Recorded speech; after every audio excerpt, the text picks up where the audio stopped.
ఈరోజు ఈ పత్రికా విలేకరుల సమావేశాన్ని తీసుకుంటారు. వారితో పాటుగా పెద్దలు పార్టీ రాష్ట్ర కార్యదర్శి శ్రీ పాతూరి నాగభూషణం గారు కూడా హాజరయ్యారు.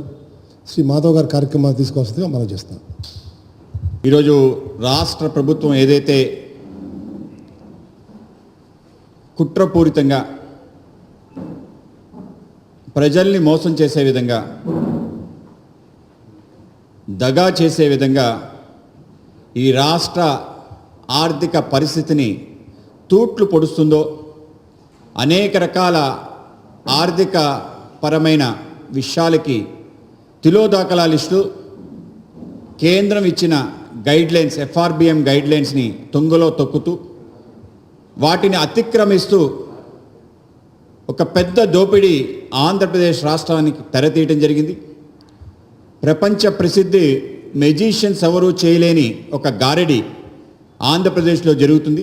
ముఖ్యంగా ఆర్థిక మంత్రి బుగ్గన రాజేంద్ర ప్రసాద్ గారి ఆధ్వర్యంలో 2 సంవత్సరాల నుంచి ఈ యొక్క మ్యాజిక్ ఆంధ్రప్రదేశ్లో జరుగుతుంది. ఆదాయం లేని రాష్ట్రానికి అప్పులు ఏ విధంగా పుడుతున్నాయి, ఆదాయం లేని కార్పొరేషన్స్కి ఏ విధంగా అప్పులు తెస్తున్నారు, రేపు రాబోయే ఆదాయానికి ఇప్పుడే అప్పులు తెచ్చే ఒక కొత్త ఒరవడి ఈ రాష్ట్రంలో రావటం జరిగింది. ఇది పచ్చి మోసంగా మేము భావిస్తున్నాం.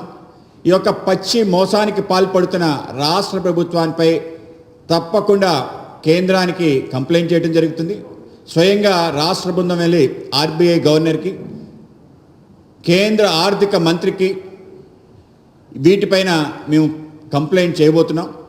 ఏ విధంగా అయితే ఎక్సైజ్ ఆదాయం రాబో కాలంలో వచ్చేది ముందే అంచనా వేసి, ముఖ్యంగా పబ్లిక్ సెక్టర్ బ్యాంక్స్ని తప్పుదారి పట్టిస్తూ ఎస్క్రూ అకౌంట్స్ ఓపెన్ చేసి దాంట్లోంచి సుమారు 13,500 కోట్లు ఈ రాష్ట్ర ప్రభుత్వం ఏ విధంగా తీసుకుంటుందని ప్రశ్నిస్తున్నాం.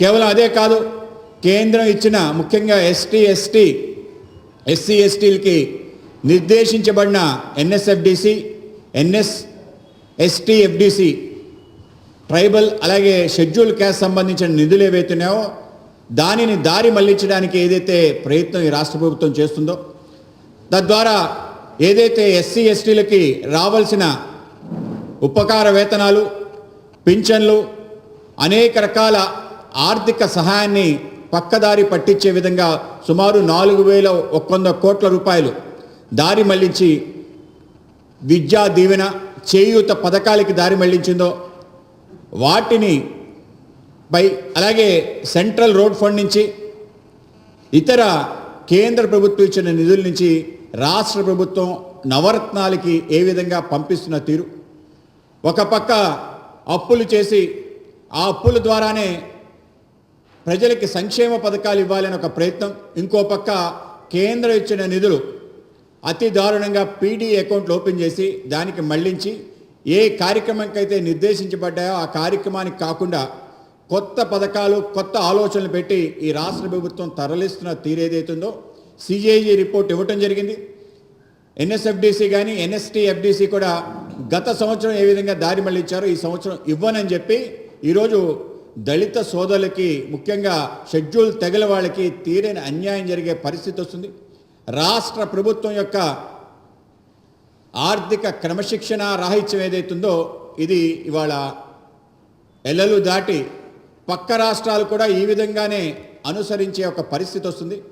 3% ఏదైతే FRBM లిమిట్స్ ఇవ్వటం జరిగిందో దానికి ప్రత్యేక పరిస్థితుల్లో ఆర్థిక ఎమర్జెన్సీ కోవిడ్ నేపథ్యంలో కొంత వెసులుబాటు ఇచ్చి 2% తీసుకునే అవకాశం ఇచ్చి దాన్ని ఈ ప్రభుత్వం దుర్వినియోగం చేయడం జరిగింది. మొన్నిచ్చిన కాగ్ రిపోర్ట్లో ఏప్రిల్ నెలలో 19,000 కోట్ల రూపాయలు పైచిలుకు ఈ రాష్ట్ర ప్రభుత్వం అప్పు చేసింది అంటే, ఏ రాష్ట్రం చేయని విధంగా ఈ రాష్ట్రం చేయగలిగిందంటే ఏ విధంగా చేయగలిగిందో ఎవరికి అంతుబట్టడం లేదు. ఇంత దారుణంగా ప్రవర్తిస్తున్న రాష్ట్ర ప్రభుత్వానికి ప్రజలకి జవాబుదారీ, అలాగే ముఖ్యంగా ట్యాక్స్ పేయర్స్కి జవాబుదారీ, వీళ్ళందరినీ కూడా తూట్లు పొడిచే విధంగా ప్రయత్నాన్ని మేము భారతీయ జనతా పార్టీ తీవ్రంగా ఖండిస్తుంది.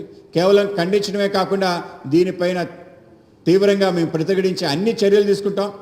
RBI గవర్నర్కి ఫిర్యాదు చేయటం, ఫైనాన్స్ మినిస్ట్రీకి ఫిర్యాదు చేయటం. దీని కారణంగా ఎవరు నష్టపోతారంటే సామాన్య ప్రజలు నష్టపోతారు.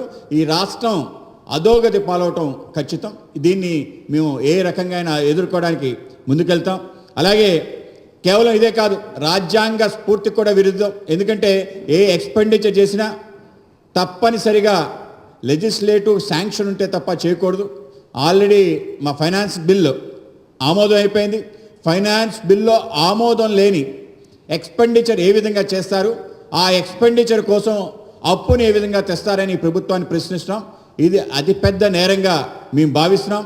ఇవాళ శాసనసభకి ఆమోదం లేకుండా ఏదైతే ఖర్చు ఈ ప్రభుత్వం చేస్తుందో అది కూడా అతిపెద్ద నేరం. ఇటువంటి ఘోర నేరానికి పాల్పడుతూ రాష్ట్రం యొక్క ఆర్థిక స్థితిని దిగజారుస్తూ రాబో కాలంలో బీమారు రాష్ట్రాల్లో అంటే ఆర్థికంగా చితికిపోయిన రాష్ట్రంగా ఆంధ్రప్రదేశ్ చేర్చాలి అనే కృతనిశ్చయంతో ఈ ప్రభుత్వం ఉంది. ఎందుకు ఈ విధంగా జరుగుతుందని ఆలోచన చేస్తే గతంలో జగన్మోహన్ రెడ్డి గారి తండ్రి రాజశేఖర రెడ్డి గారు అధికారంలో ఉన్నప్పుడు అనేక రకాల ఆర్థిక నేరాలకు పాల్పడడం జరిగింది. ఇన్సైడర్ ట్రేడింగ్, ప్రైవేట్ కార్పొరేట్ సంస్థల దగ్గర నుంచి ఎటువంటి పేరు బ్యాంక్ లిమిట్స్, ఎటువంటి ఆర్థికమైన వనరులు లేని కార్పొరేషన్స్కి కంపెనీలకి ఇప్పటి ముప్పడిగా డబ్బులు ఇన్వెస్ట్మెంట్ చేయించిన తీరు, ఇన్సైడర్ ట్రేడింగ్ ఏదైతే ఉందో అనేక రకాల సంస్థలకు పాల్పడటం జరిగింది.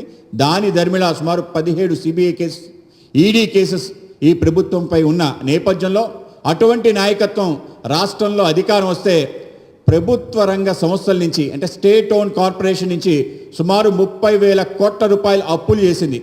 ఎక్కడా కూడా శాంక్షన్ లేదు. ఇవాళ స్టేట్ ఓన్ కార్పొరేషన్, లాభాల్లో ఉన్న స్టేట్ ఓన్ కార్పొరేషన్స్, నష్టాలంటే ఆదాయం లేని స్టేట్ ఓన్ కార్పొరేషన్ నుంచి ఇది ఎఫ్ఆర్బిఎం లిమిట్స్లో రాదు కనుక సుమారు గత సంవత్సరం 30,000 కోట్ల రూపాయలు అప్పు చేయడం జరిగింది. ఈ సంవత్సరం దాని నుంచి అప్పు పుట్టే పరిస్థితి లేదు. రాష్ట్రంలో ఎక్కడ అప్పు వచ్చే పరిస్థితి లేదు కనుక ఒక కొత్త ఆలోచనలు ఎవరు కూడా ఆలోచన చేయని విధంగా ఈ రాష్ట్ర ప్రభుత్వం ఆలోచన చేసింది. దీనికోసం కన్సల్టెంట్స్ పెట్టిందా అని చెప్పి అనుమానం ఉంది. అనేక రకాల ఆర్థిక నిపుణులు కూడా అంతు చిక్కని ఒక ప్రశ్నగా మారింది. ఈరోజు రాబో కాలంలో ఊహించిన ఆదాయం అది కూడా దేని నుంచి వస్తుంది? ఏ లిక్కర్ బ్యాన్ కోసం సంపూర్ణ మద్య నిషేధం చేస్తానని చెప్పి ఆయన ప్రతిజ్ఞ చేశాడో దాంట్లో భాగంగానే మొత్తం నియంత్రించి కేవలం ప్రభుత్వమే మద్యం అమ్మే విధంగా షాపులు పెడుతున్నానని చెప్పిన తర్వాత ఈరోజు రాష్ట్ర ఆర్థిక పరిస్థితి కేవలం మద్యం అమ్మకాల మీదే డిపెండ్ అయినని మనకి తేటతెల్లం అవుతుంది. ఈరోజు ఏ విధంగా సంపూర్ణ మద్యపాన నిషేధం చేస్తామని ప్రశ్నిస్తున్నాం.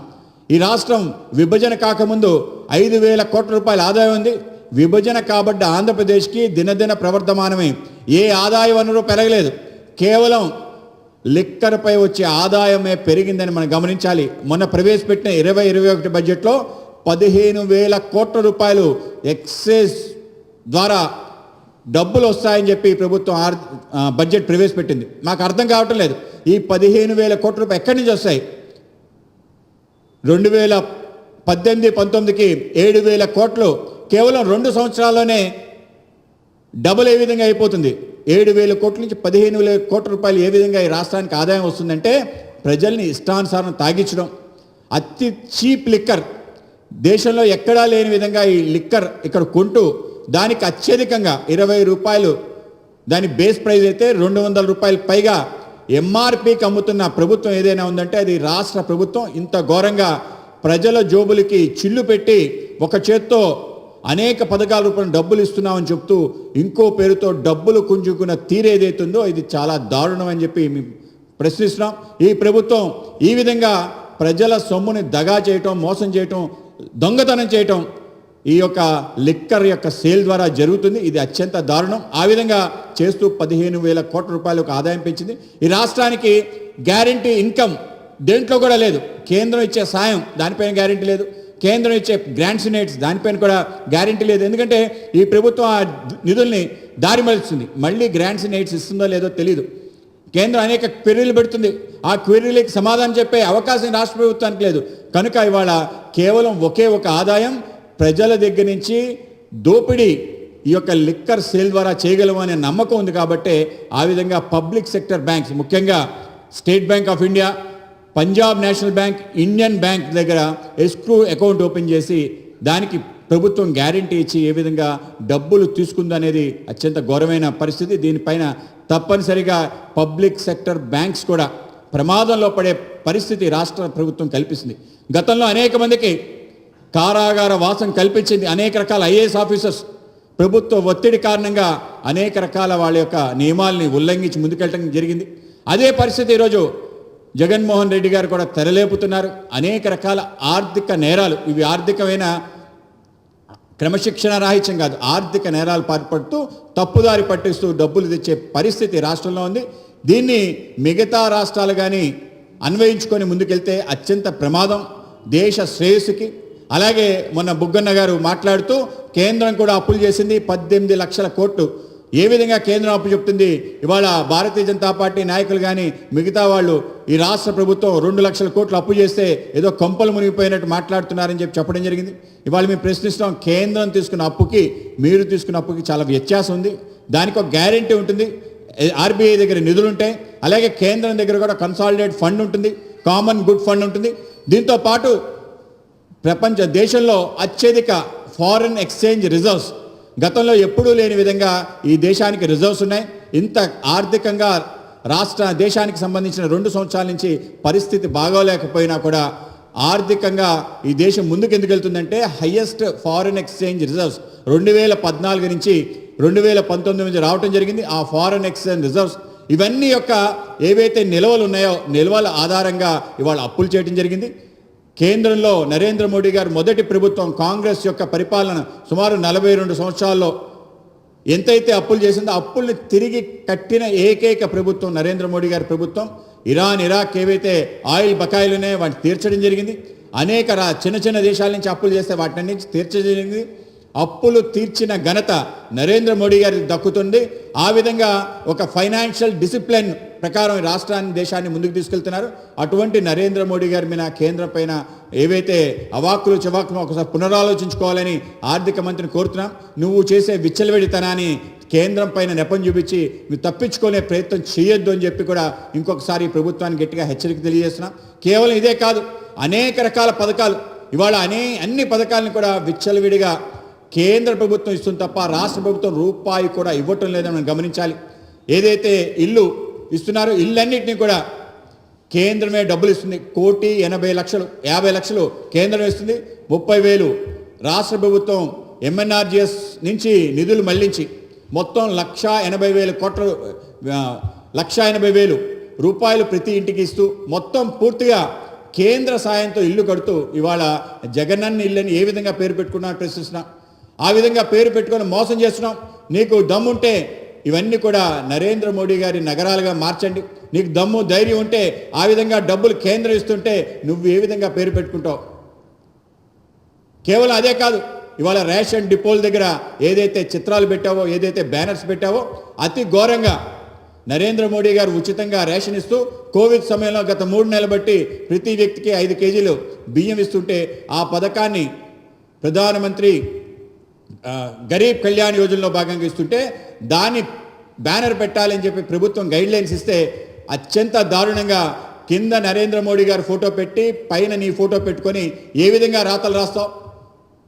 89 లక్షల కార్డులు కేంద్రం ఇస్తుంది, నేను ముందే ప్రారంభించాను, ఇంకా దానికి అదనంగా 48 లక్షల కార్డులకి రాష్ట్ర ప్రభుత్వం ఇస్తుంది, మేమే గొప్ప అనే విషయాన్ని చూపిస్తున్నాం. నేను ఓకే 48 కోట్ల అదనంగా ఇస్తున్నాం, 89 లక్షల కార్డులకి కేంద్రం ఇస్తే కేంద్రం పేరు పైన పెడతారా కింద పెడతారని ఆలోచించుకోమంటున్నాను. ఇవాళ కేంద్రానికి ఇంచి పేరు రాకూడదు అని భావించే వ్యక్తి కేంద్రం నుంచి నిధులు ఏ విధంగా అడుగుతామని చెప్పి ప్రశ్నిస్తున్నాను. కేంద్రం నుంచి నిధులు కావాలి, కేంద్రం నుంచి అనేక రకాల సహాయాలు కావాలి, గ్రాంట్స్ నెట్స్. ఈ సంవత్సరం 60,000 కోట్లు కావాలనుకున్నాం, గత సంవత్సరం 35,000 కోట్లు వస్తే ఈ విధంగా కేంద్రం నుంచి ముప్పడిగా సాయం కావాలని కోరుకునే వ్యక్తి ఎందుకు నరేంద్ర మోడీ గారి పేరు కానీ ప్రధానమంత్రి అనే పేరు కానీ ఏ పథకం ముందు చేర్చడానికి నీకు ధైర్యం చాలటం లేదని చెప్పి మేము ప్రశ్నిస్తున్నాం. ఇటువంటి ఆర్థిక అసమానతలు, ఇటువంటి దోపిడీ సొమ్ముకొడిది సోకొకడిది అనే రకాన్న ఈ రాష్ట్ర ప్రభుత్వం ఉంది కనుక వీటన్నిటిపైన మేము ప్రశ్నిస్తున్నాం. ఇవాళ దేశంలో ఎక్కడా లేని విధంగా అప్పుల ఊబులో రాష్ట్రాన్ని తీసుకెళ్తున్నారు, సంక్షేమం పేరిట గొప్ప సంక్షోభానికి తీసుకెళ్తున్నారు. ఇవాళ అప్పు పుడితే తప్ప పథకాలు లేవు, అప్పు పుడితే తప్ప వేతనాలు పెన్షన్లు ఇవ్వలేని పరిస్థితి, అప్పు గ్యారంటీ కోసం నానా ఎగచాట్లు ఈ ప్రభుత్వం పడుతుంది. ఇక్కడికి అక్కడికి పరిగెడుతుంది. మొన్న నెల జీతాలు ఇవ్వడానికి ఎంత కష్టపడిందో మనందరం గమనించాం. 10 రోజుల వరకు ఎవరికి కూడా జీతాలు ఇవ్వలేని పరిస్థితి రాష్ట్ర ప్రభుత్వానికి వచ్చింది. కేవలం జీతాలే కాదు, అప్పుల పైన వడ్డీలు కట్టడానికి కూడా ఈ రాష్ట్రానికి అత్యంత కష్టంగా ఉంది. దీనావస్థత.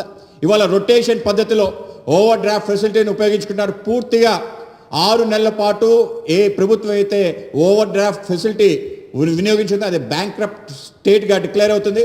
అది అయిపోయింది.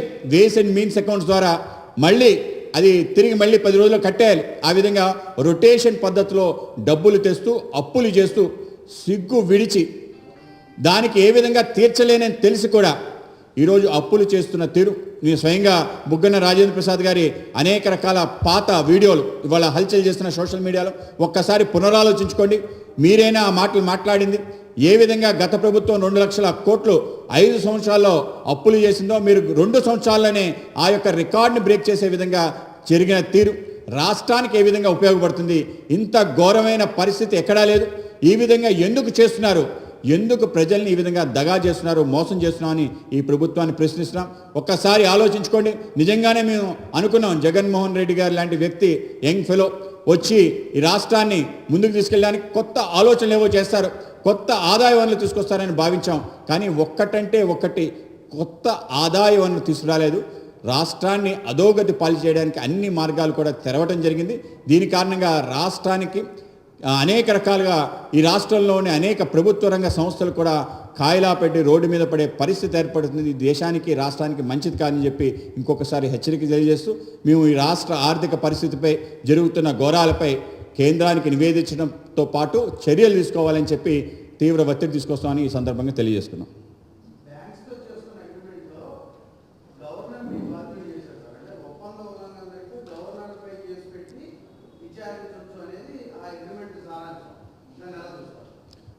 అంటే ఇది గవర్నర్ పైన అని కాదు, పబ్లిక్ సెక్టర్ బ్యాంక్స్ అంటే అది కేంద్ర ప్రభుత్వం సంబంధించిన ఇది కదా, ఆర్బీఐ ఏ విధంగా అనుమతి ఇచ్చిందని చెప్పి ఇవన్నీ ప్రశ్నలేయచ్చు. కానీ అనేక రకాల బ్యాంకుల్లో ప్రైవేట్ వ్యక్తులు కూడా రుణాలు ఏ విధంగా తీసుకుంటున్నారో మనకు తెలుసు. అనేక రకాలుగా వాళ్ళకి కమిషన్స్ రూపంలో కానీ ఇతర రూపంలో ప్రలోభాలు పెట్టి అనేక రకాలుగా మార్గాలు అన్వేషించి ఆ విధంగా చేస్తున్న ప్రయత్నం చూసాం. అంటే ప్రైవేట్ వ్యక్తులే చేస్తున్నారు. ప్రభుత్వమే పూనుకుని సోవరెన్ గ్యారంటీ స్టేట్ గవర్నమెంట్ ఇస్తూ ఆ విధంగా చేసే అవకాశం ఉంది. అయితే సోవరెన్ గ్యారంటీకి ఎవరు బాధ్యుడు అంటే గవర్నర్ బాధ్యుడు. ఆ విధంగా రాష్ట్ర ప్రభుత్వం ఈ అవకాశాలన్నీ వినియోగించుకొని అనేక రకాల ఘోరాలు పాటుపడుతుంది.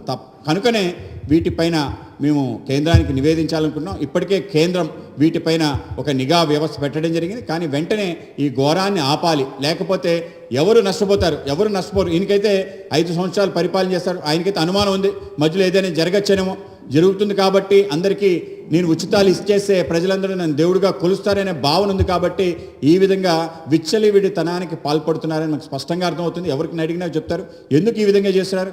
ఎవరు కూడా చేయరు. వ్యక్తికి మన దగ్గర అప్పులు పాలైపోయి పక్కవాడికి దానం చేసే స్వభావం ఎవరు కూడా దాన్ని పొగడరు, మెచ్చుకోరు. కానీ రాష్ట్ర ప్రభుత్వం ఎందుకు చేస్తుందంటే కేవలం ఆయన పైన ఏవైతే మెడకు చుట్టుకునే ఉచ్చు ఏదైతే ఆయనకి బలంగా కనిపిస్తుందో ఆ ఉచ్చు చుట్టుకునే ముందే నేను బయటపడాలి, ఒక దేవుడిగా ఈ దేశాన్ని పేద ప్రజల్ని నేను ఉద్ధరించిన వ్యక్తిగా ఉండాలి అనే ఒక అభిప్రాయానికి ఉందో మాకు అనిపిస్తుంది. కనుకనే ఈ విధంగా విచ్చలవిడితనానికి పాల్పడుతున్నారు. ఇవాళ బుగ్గన రాజేంద్ర ప్రసాద్ గారు కానీ మిగతా ఆర్థిక నిపుణులు కానీ ఏమీ చేయలేని చందాన చేతులు ముడుచుకుని కూర్చున్న పరిస్థితి ఏర్పడిందని మా భావన. కనుకనే వీటిపైన కఠినమైన చర్యలు తీసుకోవాలి. ఈ విధంగా ఈ ఇబ్బడి ముబ్బడిగా అప్పులు చేసే పద్ధతిని ఈ రాష్ట్ర ప్రభుత్వం స్వస్తి పలకాలని చెప్పి మేము కోరుతున్నాం.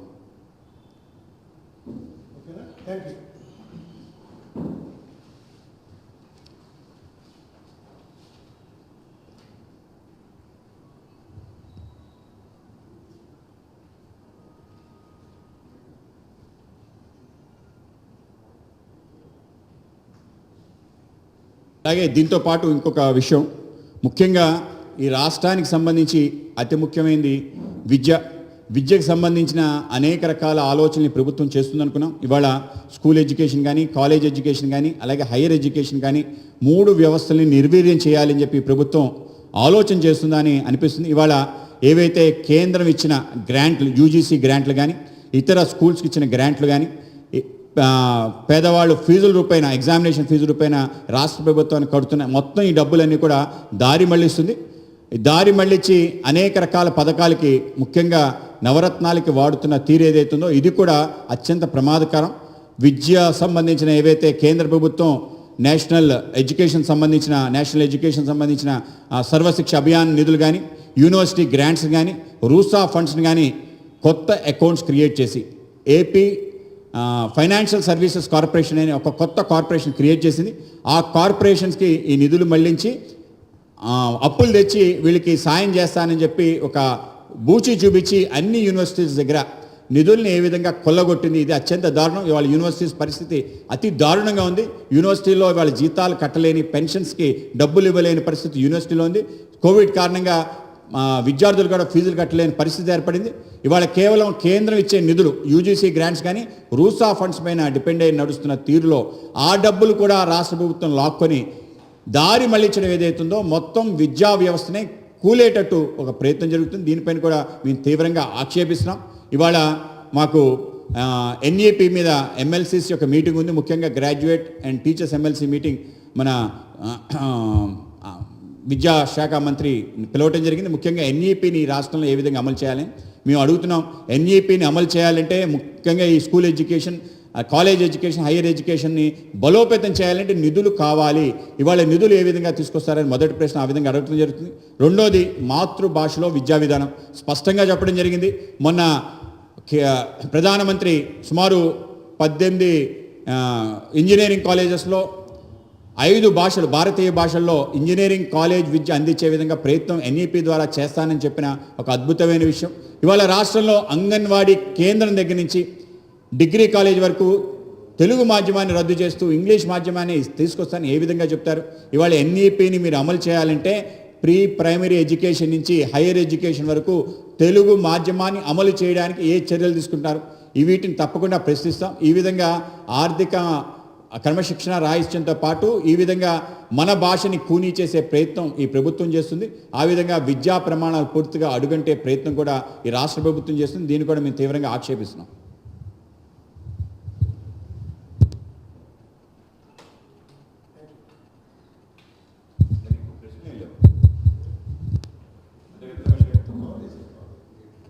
రమేష్ గారు